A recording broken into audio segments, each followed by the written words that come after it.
ಮೀನರಾಶಿಯ ವೀಕ್ಷಕರೆಲ್ಲರಿಗೂ ಸಹ ವಿಠಲ್ ಭಟ್ ಮಾಡುವಂತಹ ನಮಸ್ಕಾರ ಹಾಗೂ ಚಾನೆಲ್ಗೆ ಸ್ವಾಗತ. ವೀಕ್ಷಕರೇ, ಪ್ರತಿ ತಿಂಗಳು ಪ್ರತಿ ರಾಶಿಯವರಿಗೂ ಒಂದಿಷ್ಟು ಶುಭ ವಿಚಾರಗಳು, ಒಂದಿಷ್ಟು ಎಚ್ಚರಿಕೆಗಳು ಇರ್ತಕ್ಕಂಥದ್ದು. ಅದೆರಡನ್ನೂ ಸಪರೇಟ್ ವಿಡಿಯೋ ಮಾಡುವಂಥದ್ದು ನಮ್ಮ ಒಂದು ಪದ್ಧತಿ, ಅಭ್ಯಾಸ ಬಲ. ಈ ಬಾರಿ ಶುಭ ವಿಚಾರ ವಿಡಿಯೋ ಬೇಗ ಕೊಟ್ಟಿದ್ದೆ, ಎಚ್ಚರಿಕೆಗಳ ವಿಡಿಯೋ ಲೇಟ್ ಆಗಿ ಹೋಗ್ತಾ ಇದೆ, ದಯವಿಟ್ಟು ಕ್ಷಮಿಸಬೇಕು. ನಾನು ಈ ವಿಡಿಯೋದಲ್ಲಿ ಮೀನರಾಶಿಯವರಿಗೋಸ್ಕರ ಫೆಬ್ರವರಿ ತಿಂಗಳಿಗೋಸ್ಕರ ಒಂದು 4 ಪ್ರಮುಖವಾದ ಎಚ್ಚರಿಕೆಗಳನ್ನು ಕೊಡ್ತೇನೆ. ಸೊ ದಯವಿಟ್ಟು ಇನ್ನೊಂದು ಹೇಳ್ತೀನಿ, ಇದು ನಿಮ್ಮನ್ನ ಹೆದರ್ಸ್ಲಿಕ್ಕೆ ಅಂತೂ ಅಲ್ಲ, ನಿಮ್ಮನ್ನ ಹೆದರ್ಸ್ಬಿಡೋಣ ಅನ್ನೋ ಥರ ಅಲ್ಲ, ಬಟ್ ಸಮಸ್ಯೆಗಳಾಗಬಾರ್ದು ಅಂತ. ಯಾಕೆಂದರೆ ನಿಮ್ಗೆಲ್ಲ ಅನಿಸ್ತದೆ ಅಂದರೆ ಒಂಚೂರು ಮುಂಚೆ ಗೊತ್ತಿದ್ರೆ ಈ ಸಮಸ್ಯೆಯನ್ನು ತಪ್ಪಿಸ್ಕೊಂಡ್ಬಿಡ್ಬೋದಾಗಿತ್ತು ನಾನು ಅಂತ ಅಲ್ವಾ. ಸೊ ಆದ್ದರಿಂದ ಆ ಮುನ್ಸೂಚನೆಯನ್ನು ಕೊಡುವ ಒಂದು ಪ್ರಯತ್ನ ಅಷ್ಟೇ, ನಿಮ್ಮನ್ನು ಹೆದರಿಸುವ ಪ್ರಯತ್ನ ಖಂಡಿತವಾಗಿ ಅಲ್ಲ, ಆಯ್ತಲ್ವಾ. ಜೊತೆಗೆ ಈ ಒಂದು ವಿಡಿಯೋ ಪ್ರತಿಯೊಬ್ಬ ಮೀನರಾಶಿಯವರಿಗೆ ರೀಚ್ ಆಗಬೇಕು ಅಂತಂದರೆ ನಿಮ್ಮ ಸಹಾಯ ಬೇಕು ನನಗೆ. ದಯವಿಟ್ಟು ಹೇಳ್ತೇನೆ, ವಾಟ್ಸಪ್ಪು, ಫೇಸ್ಬುಕ್ಕು, ಮೆಸೆಂಜರು, ಟೆಲಿಗ್ರಾಮ್ ಎಲ್ಲ ಕಡೆ ಸಾಮಾಜಿಕ ಜಾಲತಾಣದಲ್ಲಿ ವಿಡಿಯೋನ ಶೇರ್ ಮಾಡಿಬಿಡಿ. ಪ್ರತಿಯೊಬ್ಬ ಮೀನರಾಶಿಯವರಿಗೆ ವಿಡಿಯೋ ರೀಚ್ ಆಗಲಿ. ಏನೋ ಬೆಟರ್ ಲೇಟ್ ದೆನ್ ನೆವರ್ ಅಂತ ಒಂದು ವಾಕ್ಯ ಬರ್ತದೆ. ಲೇಟ್ ಆಗೋಗಿದೆ ಗೊತ್ತು, ಆದರೂ ಸಹ ಅಟ್ಲೀಸ್ಟ್ ಈ ವಿಡಿಯೋ ರೀಚ್ ಆಗಿಬಿಟ್ರೆ 1ನೇ ತಾರೀಕು 2ನೇ ತಾರೀಕು 3ನೇ ತಾರೀಕು ಯಾವ ರೀಚ್ ಆದರೂ ಪರವಾಗಿಲ್ಲ. ನೀವು ಯಾವಾಗ ವಿಡಿಯೋ ನೋಡ್ತಾ ಇದ್ರೆ ಅದು ಕೂಡಲೇ ಈ ವಿಡಿಯೋನ ಶೇರ್ ಮಾಡಿಬಿಡಿ. ಪ್ರತಿಯೊಬ್ಬ ಮೀನರಾಶಿಯವರಿಗೆ ವಿಡಿಯೋ ರೀಚ್ ಆಗಬೇಕು ಅನ್ನೋದು ಬಹಳ ಇಂಪಾರ್ಟೆಂಟ್, ಗೊತ್ತಾಯ್ತಲ್ವಾ. ಎಲ್ಲರಿಗೂ ಸಹ ಒಳ್ಳೆಯದಾಗಬೇಕು, ಮೀನರಾಶಿಯವರಿಗೆ ಎಲ್ಲರಿಗೂ ಒಳ್ಳೆಯದಾಗಬೇಕು. ಬನ್ನಿ ಎಚ್ಚರಿಕೆ ವಿಡಿಯೋ ಅಂತ ನೋಡೋಣ. ಮೊದಲನೇ ಎಚ್ಚರಿಕೆ ಮೀನರಾಶಿಯವರಿಗೆ ಫೆಬ್ರವರಿ ತಿಂಗಳಿಗೋಸ್ಕರ ಏನಪ್ಪ ಅಂತಂದ್ರೆ, ಬಹಳ ಆಡಂಬರದ ಜೀವನವನ್ನ ಮಾಡ್ತೀರಾ ಫೆಬ್ರವರಿ ತಿಂಗಳಲ್ಲಿ ಅಂತ ಕಾಣಿಸ್ತಾ ಇದೆ. ಆಡಂಬರದ ಜೀವನ ಮಾಡೋದ್ರಿಂದ ಸಮಸ್ಯೆ ಅಂತಲ್ಲ, ಯಾರನ್ನೋ ಮೆಚ್ಚಿಸ್ಲಿಕ್ಕೆ ಮತ್ತಾರ್ದೋ ಹೊಟ್ಟೆ ಉರಿಲಿ ಅನ್ನೋ ಕಾರಣಕ್ಕೋ ನೀವು ವೃಥಾ ಖರ್ಚುಗಳನ್ನು ಮಾಡ್ತಕ್ಕಂಥದ್ದು, ನೀವು ಸುಖ ಸುಮ್ಮನೆ ದುಡ್ಡು ವೇಸ್ಟ್ ಮಾಡ್ತಕ್ಕಂಥ ಸಾಧ್ಯತೆಗಳು ಜಾಸ್ತಿ ಕಂಡು ಬರ್ತಾ ಇದೆ. ದುಡ್ಡಿಲ್ಲ ಅಂದರೆ ಸಾಲ ಆದರೂ ಪರವಾಗಿಲ್ಲ, ಅವನು ಹೊಟ್ಟೆ ಉರಿಬೇಕಷ್ಟೇ, ನಾನು ಓಡಾಡ್ಕೊಂಡು ಅವ್ನು ಹೊಟ್ಟೆ ಉರ್ಕೋಬೇಕು ಅಂತಲೋ, ಅಥವಾ ಅವ್ರಿಗೆ ಖುಷಿ ಆಗಿಬಿಟ್ರೆ ಸಾಕು, ನನಗೆ ಎಷ್ಟೇ ಕಷ್ಟ ಇರಲಿ ನಾನು ಅವ್ರಿಗೆ ತೋರಿಸ್ಕೊಳಲ್ಲ, ನಾನು ಖುಷಿಯಾಗಿದ್ದೀನಿ ಅಂತ ಅವ್ರಿಗೂ ಸ್ವಲ್ಪ ಖುಷಿಯಾಗ್ಬಿಡುತ್ತೆ. ಅವ್ರನ್ನ ಮೆಚ್ಚಿಸ್ಲಿಕ್ಕೆ, ಯಾರನ್ನೋ ಮೆಚ್ಚಿಸ್ಲಿಕ್ಕೆ ಮತ್ತು ಯಾರನ್ನೋ ಉರಿಸ್ಲಿಕ್ಕೆ ನೀವು ಒಂದಿಷ್ಟು ಆಡಂಬರದ ಶೋಕಿ ಅಥವಾ ಆಡಂಬರದ ಜೀವನ, ಅನಾವಶ್ಯಕವಾದಂಥ ಆಡಂಬರಗಳು, ಸುಮ್ಮನೆ ದುಡ್ಡು ವೇಸ್ಟು ಅಂತ ನನಗನ್ನಿಸ್ತಾ ಇದೆ. ನಿಮಗೆ ಹಂಗೆ ಅನಿಸ್ಲೇಬೇಕು ಅಂತೇನಿಲ್ಲ, ಬಟ್ ನನಗೆ ಹಂಗೆ ಅನಿಸ್ತಾ ಇದೆ. ಮಾಡ್ತೀರಾ ಅಂಥೇಳಿ ಮಾಡಬೇಡಿ, ಸುಮ್ಮನೆ ವೇಸ್ಟು ಅನ್ನೋದು ನನ್ನ ಉದ್ದೇಶ. ಬಟ್ ನಿಮ್ಮ ಪರಿಸ್ಥಿತಿಗಳು ನನಗೆ ಗೊತ್ತಿಲ್ಲ, ನಿಮ್ಮ ಮನಸ್ಸಿಗೆ ಭಗವಂತ ಏನು ಕೊಡ್ತಾನೋ ಅದೇ ರೀತಿಯಲ್ಲಿ ಮಾಡಿ. ಬಟ್ ದಯವಿಟ್ಟು ಶುಕ್ರ ಸಮಸ್ಯೆ ಪರಿಹಾರವಾಗಬೇಕು. ದುರ್ಗಾ ಸ್ತೋತ್ರ ಮತ್ತು ಲಲಿತಾ ಸಹಸ್ರನಾಮವನ್ನು ಪ್ರತಿದಿನ ಓದೋದು, ಕೇಳಿಸ್ಕೊಳ್ಳೋದು, ಏನಾದ್ರು ಒಂದು ಮಾಡ್ತಾ ಇರಿ. ಈ ಸಮಸ್ಯೆಯಿಂದ ಪರಿಹಾರ ಸಿಗುತ್ತೆ ನಿಮಗೆ. ಎರಡನೇ ಎಚ್ಚರಿಕೆ ಮೀನರಾಶಿಯವರಿಗೆ ಫೆಬ್ರವರಿ ತಿಂಗಳಿಗೋಸ್ಕರ ಏನಪ್ಪಾ ಅಂತಂದ್ರೆ, ಶುಕ್ರ ನಿಮ್ಮ ರಾಶಿಯಲ್ಲಿ ಪರಮೋಚ್ಚ ಸ್ಥಿತಿಯಲ್ಲಿರ್ತಾನೆ. ಅಂದ್ರೆ ಬರೀ ಫೆಬ್ರವರಿ ಅಷ್ಟಲ್ಲ, ಫೆಬ್ರವರಿ, ಮಾರ್ಚ್, ಏಪ್ರಿಲ್ 3 ತಿಂಗಳು, ಮೇನಲ್ಲೂ ಅಷ್ಟೇ ಮೊದಲ 15 ದಿನ, ಹೆಚ್ಚು ಕಡಿಮೆ 3.5 ತಿಂಗಳುಗಳ ಕಾಲ ಶುಕ್ರ ಪರಮೋಚ್ಚ ಸ್ಥಿತಿಯಲ್ಲಿ ನಿಮ್ಮ ರಾಶಿಯಲ್ಲಿ ಇರ್ತಾನೆ. ಅಂದ್ರೆ ದುಶ್ಚಟಗಳಿಗೆ ಬಾನಿಸನ ಮಾಡಿಬಿಡ್ತಾನೆ ನಿಮ್ಮನ್ನ ಅಂತ. ಶುಕ್ರ ರಹಸ್ಯ ನಾನು ಮತ್ತೊಂದು ವಿಡಿಯೋ ಮಾಡ್ತೀನಿ. ನಾನು ಶುಕ್ರನ ಬಗ್ಗೆನೇ ವಿಶೇಷವಾದ ವಿಡಿಯೋನ ಕಡ್ಡಾಯವಾಗಿ ಮಾಡ್ತೀನಿ. ಯಾಕೆ ಅಂತಂದ್ರೆ ಶುಕ್ರನ ಬಗ್ಗೆ ತಿಳ್ಕೊಳ್ಬೇಕು. ಶುಕ್ರ ಎಷ್ಟು ಅದ್ಭುತವಾದಂತಹ ದುಡ್ಡು ಇತ್ಯಾದಿಗಳು ಕೊಡ್ತಾನೋ ಹಂಗೆ ಟ್ರ್ಯಾಕು ಚೇಂಜ್ ಮಾಡಿಬಿಟ್ರೆ ಶುಕ್ರ ಬೇರೆ ಕಡೆ ತಿರುಗಿಸ್ಬಿಡ್ತಾನೆ. ಸೊ ನಿಮ್ಮ ರಾಶಿಯಲ್ಲಿ ಪರಮೋಚ್ಚ ಸ್ಥಿತಿಯಲ್ಲಿ ಶುಕ್ರ ರಾಹು ಯುತಿ ಎಂದಾಗ ದುಶ್ಚಟಗಳು, ಮೊದಲೇ ಅಭ್ಯಾಸ ಇತ್ತ ಜಾಸ್ತಿ ಮಾಡಿಬಿಡ್ತಾನೆ. ನಿಮಗೇನು ಅಭ್ಯಾಸನೇ ಇರಲ್ವಾ, ಯಾರೊಬ್ರು ಬಂದು ಅಭ್ಯಾಸ ಮಾಡಿಸ್ತಾರೆ ನಮಗೆ ಒಂದಿಷ್ಟು ದುಶ್ಚಟಗಳನ್ನು. ಮೊದಲಿರಲಿ, ಈ ಮಧ್ಯೆ ಸ್ಮೋಕಿಂಗ್ ಕಲ್ತ್ಕೊಂಡ್ಬಿಟ್ಟೆ, ಈ ಮಧ್ಯೆ ಡ್ರಿಂಕಿಂಗು, ಎಲ್ಲೋ ಒಂದು ಸ್ವಲ್ಪ ತಗೊಳ್ತೀವಿ, ಈ ಥರ ಸ್ವಲ್ಪ ಹನಿ ಸೇರಿ ಹಳ್ಳ ಆಗಿಬಿಡುತ್ತೆ ಅಲ್ವಾ. ಸೊ ಆದರೆ ಆಮೇಲೆ ಇನ್ನೂ ಒಂದು ಹೇಳ್ತೀನಿ, ಪುರುಷರು ಮೀನರಾಶಿಯ ಪುರುಷರು ಬಹಳ ಎಚ್ಚರಿಕೆಯಿಂದಿರಬೇಕು.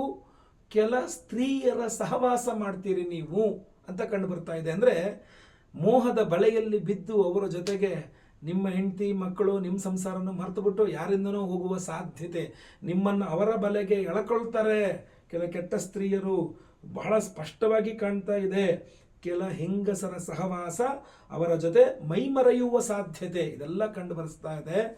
ಎಚ್ಚರ ಮೀನರಾಶಿಯವರು ಇನ್ನು 3.5 ತಿಂಗಳು, ಬರೀ ನಾನು ಫೆಬ್ರವರಿ ಎಚ್ಚರಿಕೆ ಹೇಳ್ತಾ ಇಲ್ಲ, 3.5 ತಿಂಗಳು ಹಂಗೆ ಇರ್ತಕ್ಕಂಥ ಶುಕ್ರ 3.5 ತಿಂಗಳು ನಿಮ್ಮ ರಾಶಿಯಲ್ಲಿ ಇರ್ತಾನೆ ಪರಮೋಚ್ಚ ಸ್ಥಿತಿಯಲ್ಲಿ. ಅದರಿಂದ ತುಂಬ ಪಾಸಿಟಿವ್ಸು ಇದೆ, ನೆಗೆಟಿವ್ಸು ಇದೆ. ನಾನು ನೆಗೆಟಿವ್ಸ್ ಹೇಳ್ತಾ ಇದ್ದೀನಿ ಇಲ್ಲಿ, ಪಾಸಿಟಿವ್ಸ್ ಆಮೇಲೆ ಮೊದಲು ಏನು ಹೇಳಿದ್ದೀನಿ, ಮುಂದೆನೂ ಹೇಳ್ತೇನೆ ನಾನು. ಮೂರನೇ ಎಚ್ಚರಿಕೆ ಮೀನರಾಶಿಯವರಿಗೆ ಈ ಒಂದು ಫೆಬ್ರವರಿ ತಿಂಗಳಿಗೋಸ್ಕರ ಏನಪ್ಪಾ ಅಂತಂದ್ರೆ, ಸಾಲದ ವ್ಯವಹಾರಗಳು ನಿಮ್ಮನ್ನು ಇಕ್ಕಟ್ಟಿಗೆ ಸಿಲುಕಿಸುವ ಸಾಧ್ಯತೆ ಕಂಡು ಬರ್ತಾ ಇದೆ. ಅಂದರೆ ಎಷ್ಟು ಬೇಕಾದ್ರೂ ಬಡ್ಡಿ ಇರಲಿ ಪರವಾಗಿಲ್ಲ, ಏನು ಡಾಕ್ಯುಮೆಂಟ್ ಎಷ್ಟು ಬೇಕಾದ್ರೂ ಎಲ್ಲಿ ಸಿಗ್ನೇಚರ್ ಹಾಕ್ಬೇಕು ಹೇಳ್ರಿ, ನಮ್ಗೆ ಒಟ್ಟು ದುಡ್ಡು ಕೊಡ್ರಿ, ಫಸ್ಟ್ ಸಾಲ ಕೊಡ್ರಿ, ಮಿಕ್ಕಿದ ಆಮೇಲೆ ಮಾತಾಡೋಣ ಅಂತ. ಸೊ ಹಿಂದೆ ಮುಂದೆ ಯೋಚನೆ ಮಾಡಿದೆ, ರೂಲ್ಸ್ ಆ್ಯಂಡ್ ರೆಗ್ಯುಲೇಷನ್ಸ್ ಓದ್ದೇನೆ, ನಂಗೆ ಲೋನ್ ಸಿಕ್ಕರೆ ಸಾಕು ಅನ್ನೋ ಥರ, ಈ ನಮ್ಮಮ್ಮ ಅಂದ್ರೆ ಇನ್ನು ಎಷ್ಟಿರ್ತದೆ ಬಿಡ್ರಿ ಅನ್ನೋ ಥರ ಕಣ್ಣು ಮುಚ್ಕೊಂಡು ಹೋಗ್ಬಿಡ್ತೀರಾ, ಒಂದಿಷ್ಟು ಸಾಲದ ಸುಳಿಯಲ್ಲಿ ಸಿಗಾಕೊಂಡ್ಬಿಡ್ತೀರಾ ಅಂತ ಕಂಡುಬರ್ತಾ ಇದೆ. ಸಾಲದ ವ್ಯವಹಾರಗಳು ಬಹಳ ಇಕ್ಕಟ್ಟಿಗೆ ನಿಮ್ಮನ್ನು ಸಿಲುಕುವ ಸಾಧ್ಯತೆ ಇದೆ. ಹಿಂದೆ ಮುಂದೆ ಯೋಚಿಸದೆ ಎಲ್ಲ ರೂಲ್ಸ್ಗೂ ಓಕೆ ಓಕೆ ಓಕೆ ಫಸ್ಟ್ ದುಡ್ಡು ಕೊಡಿ ಅಂತ ಹೇಳಿ ನೀವು ಸಾಲ ಮಾಡುವ ಸಾಧ್ಯತೆ ಜಾಸ್ತಿ ಇದೆ. ಹಿಂಗೆ ಮಾಡಿದ್ರೆ ಈಗ ಗೊತ್ತಾಗಲ್ಲ, ಮುಂದಿನ ತಿಂಗಳು ಅದ್ರ ಮುಂದಿನ ತಿಂಗಳು ಹೋಗ್ತಾ ಹೋಗ್ತಾ ಹೋಗ್ತಾ ಅಯ್ಯೋ ಈ ಥರನ ಇದನ್ನ ಮುಂಚೆನೇ ಹೇಳೋದಲ್ವೇನ್ರಿ, ಎಲ್ಲ ಹೇಳಿದೀವ್ರಿ, ನೀವು ಸಿಗ್ನೇಚರ್ ಮಾಡಿದಿರಿ ಅಲ್ರಿ, ಓದ್ಕೊಂಡು ಸಿಗ್ನೇಚರ್ ಮಾಡ್ಬೇಕಲ್ರಿ ಅಂದಾಗ ನಿಮಗೆ ರಪ್ ಅಂತ ಹೊಡೆದಂಗೆ ಆಗುತ್ತೆ. ಅಯ್ಯೋ ನಾನು ಎಂಥ ಕೆಲಸ ಮಾಡ್ಕೊಂಬಿಟ್ಟೆ, ಇದಾಯ್ತಲ್ವಾ. ಸೊ ಅದರಿಂದ ಬೇಕಾದ್ರೆ ನೀವು ಒಂದು ಹೋಮ್ ಲೋನ್ ಮಾಡ್ತಾರೆ, ಅದಕ್ಕೆ ಬಹಳಷ್ಟು ಜನ ಮಾಡ್ತಾರೆ, ಈ ಬಿ ಖಾತಾ ಇದೆ ಅಥವಾ ನಾವು ಇನ್ನೂ ಕನ್ವರ್ಷನ್ ಆಗಿಲ್ಲ ಅಥವಾ ಎಲ್ಲೋ ಇದು ಮಾಡ್ತೀವಿ, ನಮ್ಗೆ ಎಲ್ಲೂ ಲೋನ್ ಸಿಗಲ್ಲ ಅಂತ ಹೇಳ್ಬಿಟ್ಟು ಪ್ರೈವೇಟ್ ಫೈನಾನ್ಸ್ಗಳಲ್ಲಿ ಹೋಗ್ಬಿಟ್ಟು ಹೋಮ್ ಲೋನ್ ಮಾಡೋದು. ಏನು ಅನ್ಕೊಂಡ್ಬಿಟ್ಟಿರ್ತೀರಾ, ಮಾಮೂಲಿ ಬ್ಯಾಂಕಲ್ಲಿ 9 ಅಂದರೆ ಅಲ್ಲೊಂದು 11% ಇರ್ಬೋದು, ಇಲ್ಲಿಗಿನ್ನ 1-2% ಜಾಸ್ತಿ ಇರ್ಬೋದು ಅಂತ. ಆಮೇಲೆ ಗೊತ್ತಾಗುತ್ತೆ ನಿಮಗೆ 18%, 15%, 17%, 20%, ನಿಮಗೆ ಗೊತ್ತೇ ಇರಲ್ಲ ಅದು ಒಂದು ಕಡೆ. ಆದರೆ ಅಲ್ಲೊಂದಿಷ್ಟು ಜನ ಗ್ಯಾಂಗು, ಲೋನ್ ಸ್ಯಾಂಕ್ಷನ್ ಮಾಡಿಸಿದ್ದಕ್ಕೆ ನನಗೇನಿಲ್ವಾ, ನನಗಿಂತಿಷ್ಟು %, ಆ ಮ್ಯಾನೇಜರ್ಗೆ ಇಂತಿಷ್ಟು %, ಬರೀ ಹಿಂಗೆ. ಆಮೇಲೆ ಲಾಸ್ಟಿಗೆ ನಿಮ್ಮ ಕೈ ಸಿಕ್ಕಿದ್ದು EMIಗಳು ಕಟ್ಟಕ್ಕೆ ಹೋಗೋಷ್ಟರಲ್ಲಿ ಯಪ್ಪ ದೇವ್ರೆ ವಾಟ್ ಈಸ್ ದಿಸ್ ಅನ್ನೋ ಥರ ಆಗ್ಬಿಡುತ್ತೆ. ಸೊ ಆದ್ದರಿಂದ ಸಾಲಗಳ ವಿಚಾರ ವ್ಯವಹಾರಗಳು ಇಕ್ಕಟ್ಟಿಗೆ ಸಿಲುಕಿಸಬಿಡುತ್ತದೆ. ಎಚ್ಚರ ಮೀನರಾಶಿಯವರೇ, ಗೊತ್ತಾಯ್ತಲ್ವಾ, ಬಹಳ ಕೇರ್ಫುಲ್ ಆಗಿರಿ. ಒಂಥರ ನಿಮ್ಮನ್ನು ಸಿಗಾಕ್ಸ್ಬಿಟ್ಟು ಆಮೇಲೆ ಬ್ಲ್ಯಾಕ್ ಮೇಲ್ ಮಾಡಲಿಕ್ಕೂ ಶುರು ಮಾಡಿಬಿಡ್ತಾರೆ. ಇವಾಗೆಲ್ಲ ಬೇಡ ಅನ್ನೋಕ್ಕಾಗಲ್ಲಪ್ಪ, ನೀವು ಸಿಗ್ನೇಚರ್ ಮಾಡಿಬಿಟ್ಟಿದ್ದೀರಾ, ನೀವು ಕಟ್ಟಲೇಬೇಕು ಅನ್ನೋ ಥರ. ಅದರಿಂದ ರವಿ ಶನಿ ಆರಾಧನೆ, ರವಿ ಅಷ್ಟೋತ್ತರ, ಆದಿತ್ಯ ಹೃದಯ ಸ್ತೋತ್ರ, ಆಮೇಲೆ ಶನಿ ಅಷ್ಟೋತ್ತರ, ದಶರಥ ಶನಿ ಸ್ತೋತ್ರ ಕಡ್ಡಾಯವಾಗಿ ಪಠನೆ ಮಾಡ್ತಾರೆ. ಇದು ಈ ಸ್ಟಾರ್ಟಿಂಗಲ್ಲೇ ಗೊತ್ತಾಯ್ತಲ್ವಾ, ಬಹಳ ಎಚ್ಚರಿಕೆ, ಬಹಳ ಒಳ್ಳೆಯದಾಗಲಿ, ಕೇರ್ಫುಲ್ ಆಗಿರಿ.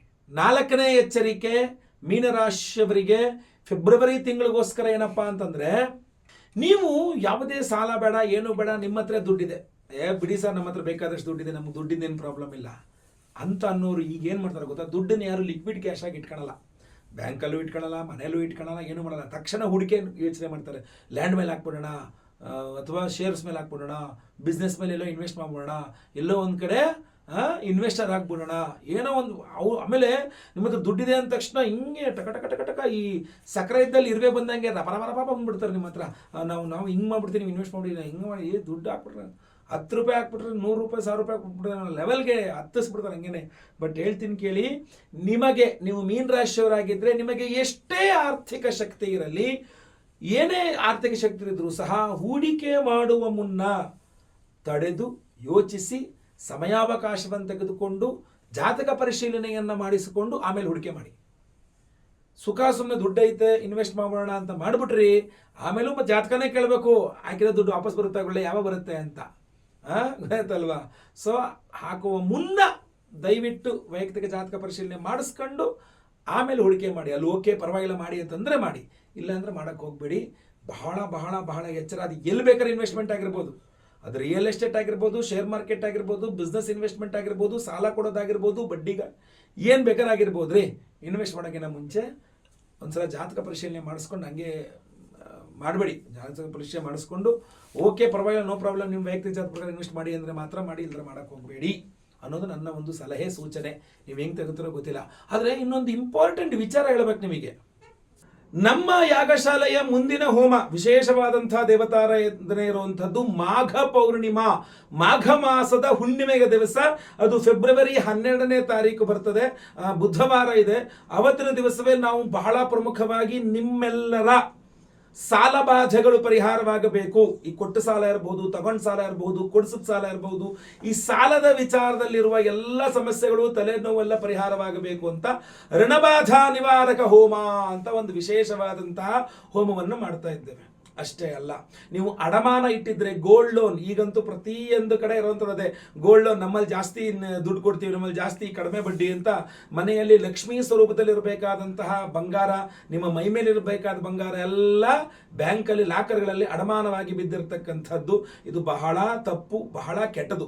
ಯಾರೂ ಸಹ ಗೋಲ್ಡ್ ಲೋನ್ ಮಾಡಬೇಡಿ ಅಂತಲೇ ನಾನು ಎಲ್ಲರಿಗೂ ಸೂಚನೆ ಕೊಡೋದು, ಗೊತ್ತಲ್ವಾ? ಸೊ ಆದರೂ ಸಹ ಬಹಳಷ್ಟು ಜನಕ್ಕೆ ಆ ಗೋಲ್ಡ್ ಅನ್ನು ಬಿಡಿಸಿಕೊಂಡು ಬರುವ ರೀತಿಯಲ್ಲಿ ಒಂದು ಅನುಕೂಲವಾಗಬೇಕು, ಅಥವಾ ಬಹಳಷ್ಟು ಜನ ಒಂದು ಬಂಗಾರ ಖರೀದಿ ಮಾಡಬೇಕು ಅನ್ಕೊಂಡಿರ್ತಾರೆ, ಆಗ್ತಿರೋದಿಲ್ಲ, ಆರ್ಥಿಕ ಶಕ್ತಿ ಇಲ್ಲ. ಅದಕ್ಕೋಸ್ಕರ ಬಹಳ ಮುಖ್ಯವಾಗಿ ನಾವು ಸ್ವರ್ಣಾಕರ್ಷಕ ಭೈರವ, ಸ್ವರ್ಣಾಕರ್ಷಣ ಭೈರವ ಹೋಮವನ್ನು ಮಾಡ್ತಾ ಇದ್ದೇವೆ. ಅಷ್ಟೇ ಅಲ್ಲ, ಅದರ ಜೊತೆಯಲ್ಲಿ ಬಹಳ ಪ್ರಮುಖವಾಗಿ ಶುಕ್ರ ಗ್ರಹ, ನಾನೇನು ಹೇಳ್ತಾ ಇದ್ದೇನೆ ಮುಂದಿನ ವಿಡಿಯೋಗಳು ಸಹ ಮಾಡ್ತೇನೆ. ಶುಕ್ರನ ಪ್ರಾಧಾನ್ಯತೆ ನಿಮಗೆ ಫೆಬ್ರವರಿ, ಮಾರ್ಚ್, ಏಪ್ರಿಲ್, ಮೇ ತನಕನು, ಮೇ ಅರ್ಧ ಭಾಗ ತನಕ, ಹೆಚ್ಚು ಕಡಿಮೆ 3.5 ತಿಂಗಳುಗಳ ಕಾಲ ಶುಕ್ರ ಗ್ರಹ ಪರಮೋಚ್ಚ ಸ್ಥಿತಿಯಲ್ಲಿ ಮೀನರಾಶಿಯಲ್ಲಿ ಇರಲಿದ್ದಾನೆ ಎಂದಾಗ ಆ ಶುಕ್ರನ ಬಲವನ್ನು ನಾವು ಪಡ್ಕೊಳ್ಬೇಕಂತ. ಸೊ ಅದರಿಂದ ಅದ್ಭುತವಾದ ಅವಕಾಶ ಇದು. 1008 ಸಂಖ್ಯೆಯಲ್ಲಿ ಮಹಾಶುಕ್ರ ಶಾಂತಿ ಹೋಮ, ಸಹಸ್ರ ಸಂಖ್ಯೆಯಲ್ಲಿ ಸಹಸ್ರ ಶುಕ್ರ ಶಾಂತಿ ಹೋಮವನ್ನು ಸಹ ಮಾಡ್ತಾ ಇದ್ದೇವೆ. ಅಷ್ಟೇ ಅಲ್ಲ, ಸಂತಾನ ಇಲ್ಲದವರಿಗೆ ಸಂತಾನವಾಗಬೇಕು, ಸಂತಾನ ಇರುವವರಿಗೆ ಮಕ್ಕಳ ವಿಚಾರದಲ್ಲಿ ಆ ಸಂತೋಷ ಸಿಗಬೇಕು ಅಂತ ಸಂತಾನ ಗೋಪಾಲಕೃಷ್ಣ ಹೋಮವನ್ನು ಮಾಡ್ತಾ ಇದ್ದೇವೆ. ಸರ್ಪದೋಷಗಳು ಯಾವುದೇ ಇದ್ರೂ ಪರಿಹಾರವಾಗಬೇಕು ಅಂತ ಆಶ್ಲೇಷ ಬಲಿ ಪೂಜೆ ಸರ್ಪದ ಹುಣ್ಣಿಮೆಯ ದಿವಸ ಮಾಡ್ತಾ ಇದ್ದೇವೆ. ಹಾಗೂ ಪ್ರಸಾದ ಸ್ವರೂಪ ನಿಮಗೆಲ್ಲರಿಗೂ ಸಹ ಈ ಎಲ್ಲ ಹೋಮಗಳಲ್ಲಿ ಅಭಿಮಂತ್ರಿತವಾದಂತಹ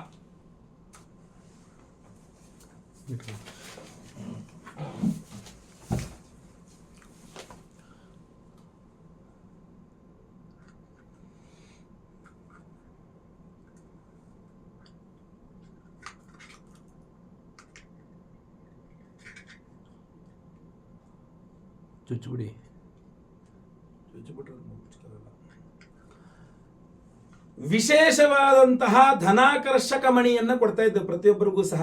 ಈ ಧನಾಕರ್ಷಕ ಒರಿಜಿನಲ್ ರಾ ಮಣಿ, ಇದು ಧನಾಕರ್ಷಕ ಮಣಿ. ಇದನ್ನ ನಾನು ಸ್ವಲ್ಪ ದೊಡ್ಡ ಸೈಜೇ ಕೊಡ್ತಾ ಇದ್ದೀನಿ ನಿಮಗೆಲ್ಲರಿಗೂ ಇಟ್ಕೊಳ್ಳೋಕೆ, ಕ್ಯಾರಿ ಮಾಡೋಕೆ, ಎಲ್ಲ ಕಡೆ ತಗೊಂಡು ಹೋಗೋಕ್ಕಾಗೋ ರೀತಿಯಲ್ಲಿ, ಅಥವಾ ನಿಮ್ಮ ಲಾಕರಲ್ಲಿ ಇರಬಹುದು, ಅಥವಾ ನಿಮ್ಮ ಪರ್ಸಲ್ಲಿ ಇರಬಹುದು, ಅಂದರೆ ಲೇಡೀಸ್ ಹ್ಯಾಂಡ್ ಬ್ಯಾಗ್ ಇಂದ ಹಿಡಿದು ನಾನು ಹೇಳ್ತಾ ಇರ್ತಕ್ಕಂಥದ್ದು, ಅಥವಾ ನೀವು ಎಲ್ಲಿ ದುಡ್ಡು ಹಾಕಿರ್ತೀರ ಲಿಕ್ವಿಡ್ ಕ್ಯಾಶ್, ಈಗ ವ್ಯಾಪಾರ ಮಾಡ್ತಾ ಇದ್ರೆ ನಿಮ್ಮ ಗಲ್ಲಾಪೆಟ್ಟಿಗೆಯಲ್ಲಾಗಿರಬಹುದು, ಅಥವಾ ನಿಮ್ಮ ಮನೆಯಲ್ಲಿ ದುಡ್ಡಿರುವಂತಹ ಲಾಕರಲ್ಲಾಗಿರಬಹುದು, ದೇವರ ಮನೆಯಲ್ಲಾಗಿರಬಹುದು, ನಿಮ್ಮ ಜೊತೆಗೆ ಕ್ಯಾರಿ ಸಹ ಎಲ್ಲ ಕಡೆ ತಗೊಂಡು ಹೋಗ್ಲಿಕ್ಕೂ ಅನುಕೂಲ ಆಗೋ ರೀತಿಯಲ್ಲಿ ಒಂದು ಒರಿಜಿನಲ್ ಧನಾಕರ್ಷಕ ಮಣಿಯನ್ನ ನಿಮಗೆಲ್ಲರಿಗೂ ಸಹ ಕೊಡ್ತಾ ಇದ್ದೇವೆ. ಅದನ್ನ ಈ ಎಲ್ಲ ಹೋಮಗಳಲ್ಲಿ ಸಹಸ್ರ ಶುಕ್ರ ಶಾಂತಿ ಹೋಮ, ಆಮೇಲೆ ಸ್ವರ್ಣಾಕರ್ಷಕ ಭೈರವ ಹೋಮ, ಋಣಬಾಧಾ ನಿವಾರಕ ಹೋಮ, ಆಮೇಲೆ ಸಂತಾನ ಗೋಪಾಲಕೃಷ್ಣ ಹೋಮ, ಗುರು ಶಾಂತಿ ಶನಿ ಶಾಂತಿ ಸಹಿತ ಮಹಾನವಗ್ರಹ ಶಾಂತಿ ಹೋಮಗಳಲ್ಲಿ ಅಭಿಮಂತ್ರಿಸಿ ನಿಮಗೆ ಕೊಡ್ತಾ ಇದ್ದೇವೆ. ಸೊ ಅದ್ಭುತವಾದಂತಹ ಈ ಒಂದು ಧನಾಕರ್ಷಕ ಮಣಿ, ಇದನ್ನ ಪೈರೈಟ್ ಅಂತಾರೆ, ಮನಿ ಮ್ಯಾಗ್ನೆಟ್ ಅಂತಾರೆ, ದುಡ್ಡನ್ನು ಸೆಳೆಯುವಂತಹ ಒಂದು ಮಣಿ ಅಂತ ಹೇಳ್ತಾರೆ. ಇದನ್ನ ನೀವು ಮನೆಗಳಲ್ಲಿ ಇಟ್ಕೊಳ್ಳಲಿಕ್ಕೆ ಅದ್ಭುತವಾಗಿರ್ತದೆ. ಮೊಟ್ಟ ಮೊದಲನೇ ಬಾರಿ ನಮ್ಮ ಯಾಗಶಾಲೆಯಲ್ಲಿ ಇಷ್ಟು ದೊಡ್ಡ ಪೈರೈಟ್ ಧನಾಕರ್ಷಕ ಮಣಿಯನ್ನ ಪ್ರತಿಯೊಬ್ಬರಿಗೂ ಕೊಡ್ತಾ ಇರತಕ್ಕಂಥದ್ದು. ಸೊ ಪ್ರತಿಯೊಬ್ಬರು ಸಂಕಲ್ಪ ಸೇವೆಗೆ ಹೆಸರು ಕೊಟ್ಕೊಳ್ಬಹುದು.